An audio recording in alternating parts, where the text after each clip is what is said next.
I've always liked reading. Ever since I was a kid, I would devour books of all genres and topics. I especially enjoyed horror stories, the ones that made me shiver and look over my shoulder. That's why I was intrigued when I found a hidden room in the warehouse where I worked as a cleaner. The room was behind a false wall in the back of the building. I discovered it by accident when I bumped into it with my mop and heard a hollow sound. I pushed the wall and it slid open, revealing a dark and dusty space. Inside there was a desk, a chair, a lamp, and a pile of old manuscripts. I was curious about what they were, so I took them home with me. I figured no one would miss them, since they looked like they had been forgotten for years. I decided to read them for fun, and maybe find some inspiration for my own writing hobby. I wish I had never opened them. The manuscripts were stories written by a former warehouse worker named Henry.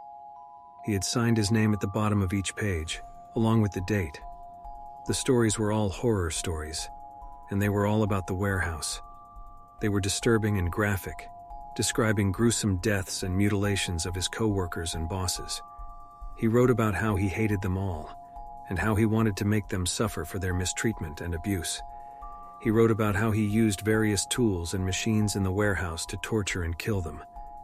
He wrote about how he hid their bodies in a hidden room, where no one would ever find them. He wrote about how he was obsessed with Creepypasta, and how he wanted to create his own urban legend based on his deeds. He wrote about how he planned to post his stories online, under the pseudonym of the Warehouse Killer. He wrote about how he hoped to inspire fear and admiration in his readers. He wrote about me.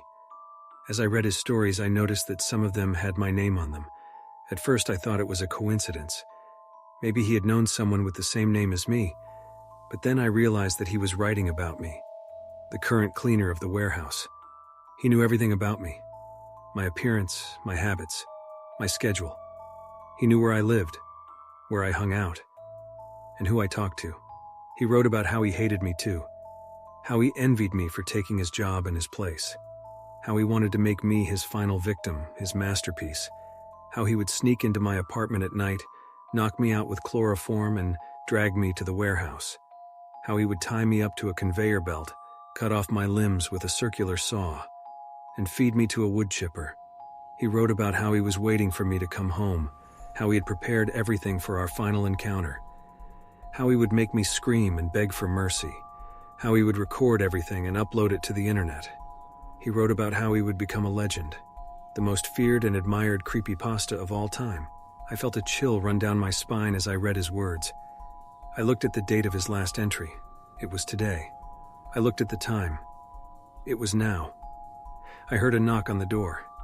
I dropped the manuscript and ran to the peephole.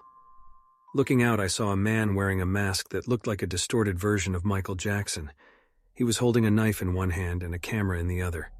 He smiled and waved at me. He said, "Annie, are you okay?" It was him. I panicked and backed away from the door. I grabbed my phone and dialed 911, hoping they would answer before he broke in. I heard him laugh and say, "Don't bother, Annie. I cut the phone lines, and the power, and the gas. You're trapped in here with me, and I have a surprise for you." He kicked the door hard, making it shake on its hinges. I ran to the kitchen looking for a weapon. I found a knife and a frying pan, and held them in front of me.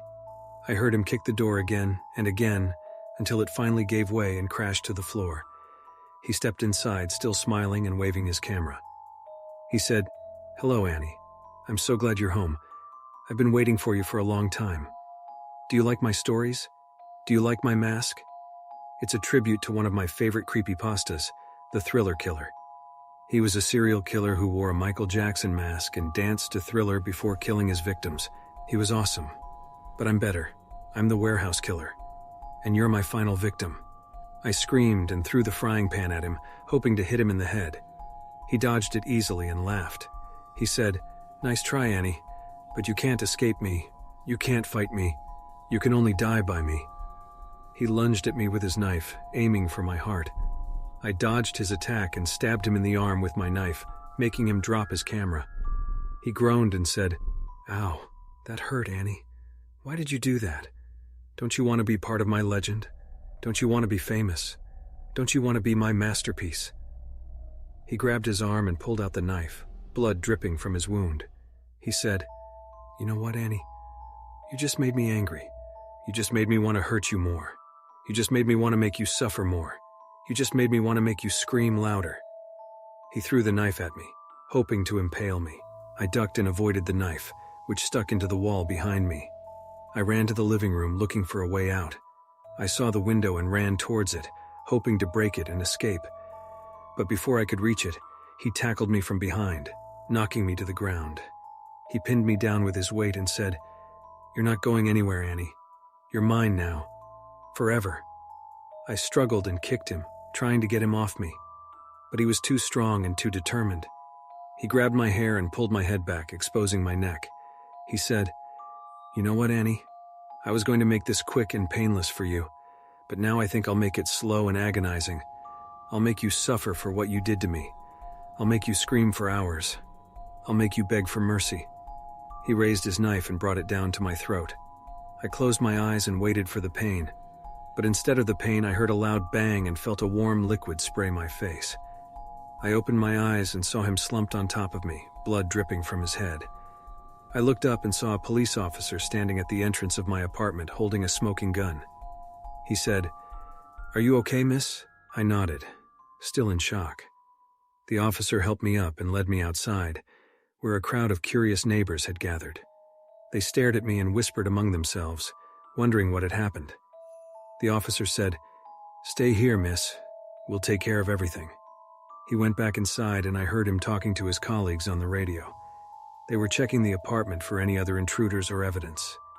I sat on the curb, trying to process what had just happened. I looked at the manuscript lying on the ground near the door. I wondered if it was real or just a figment of my imagination. Suddenly I felt a hand on my shoulder. I turned around and saw a familiar face. It was Henry, the former warehouse worker,